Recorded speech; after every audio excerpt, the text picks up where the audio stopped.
Well, Flash, this is a place you know quite well. You began your major league career with the Baltimore Orioles. Being here, I know it's not your first time back since being a player, but is there a memory that jumps out during your time here as a rookie? I mean, there's a lot of memories, I think, and just coming back. It's great to be back. It's a beautiful ballpark, beautiful city, and just a good, memorable time in my life, and really fortunate to have those years. I was looking back at your numbers. The game has changed so much since then. How do you feel like it's evolved the most from when you were a young player to the way that the game is now? Yeah, I mean, a lot's changed and a lot hasn't changed. I think the game itself, is more or less the game itself, but certainly, the work day is different. Players are judged differently now. But I mean, more or less, once the game starts for those 3 hours, it's really the same game. As a player, you had a lot of experience. How do you feel like your experience as a player has helped you as a coach?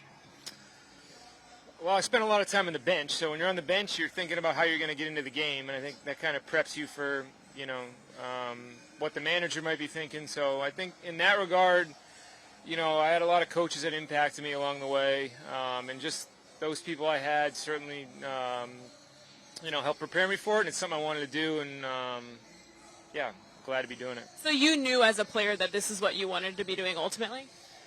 Yeah, I mean, I think, just having a father who coached, and when I towards the end of my career, I knew I wanted to stay in baseball. I didn't know exactly coach or what, but I knew I loved the game of baseball, and this was a way to stay in it and do something I love. When you talk about coaches, do you have any memories of times in the dugout when you learned something or something that kind of stands out?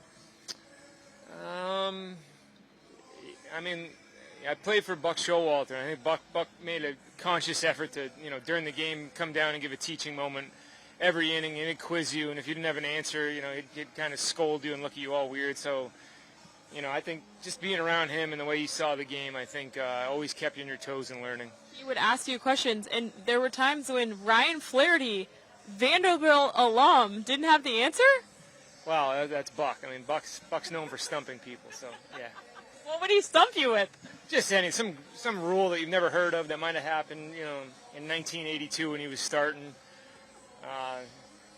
Yeah. Let's go to the way that you watch the game today. Obviously, I think a lot of people at home, they don't really understand exactly maybe what a bench coach does, and if they see you, it's because you're going to the phone to talk about the replay. Walk me through the way you're watching a game as a bench coach specifically.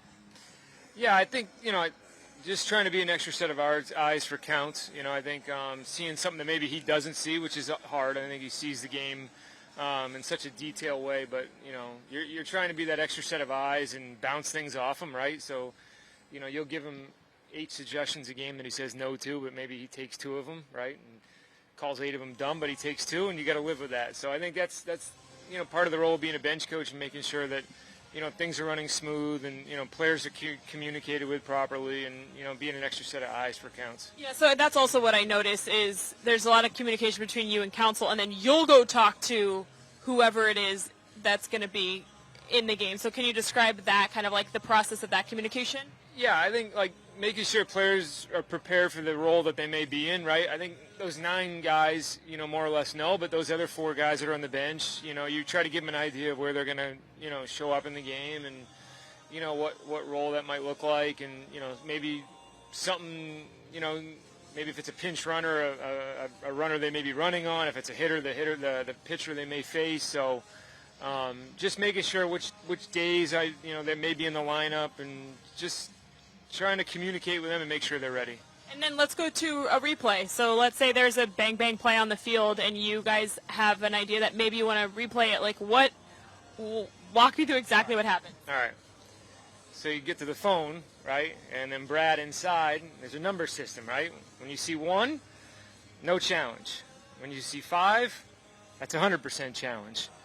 When you see 3 down, that means it's a little more than a 0% chance, but probably not getting overturned. And when you see 3 up, that means it might get overturned. So those are the 4 numbers you could get. 1 means no, 5 means yes, and the 3s are the tricky ones. Interesting. I didn't know that. Okay. That's good to know. I would have a hard time thinking about all the numbers, but you do a great job. The other thing you're responsible for, obviously calling the pickoffs. How much work do you do pregame on scouting everybody else on the field? None. Really? No, there is. There's sheets, and look, there's like, a ton of data on it and stuff, but I think I had never done it when I got here, right? And I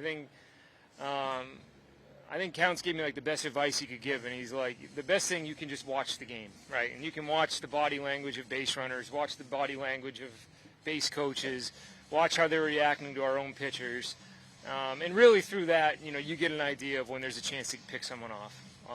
But you look at a sheet that's going to say when they run, but your eyes usually tell you the most.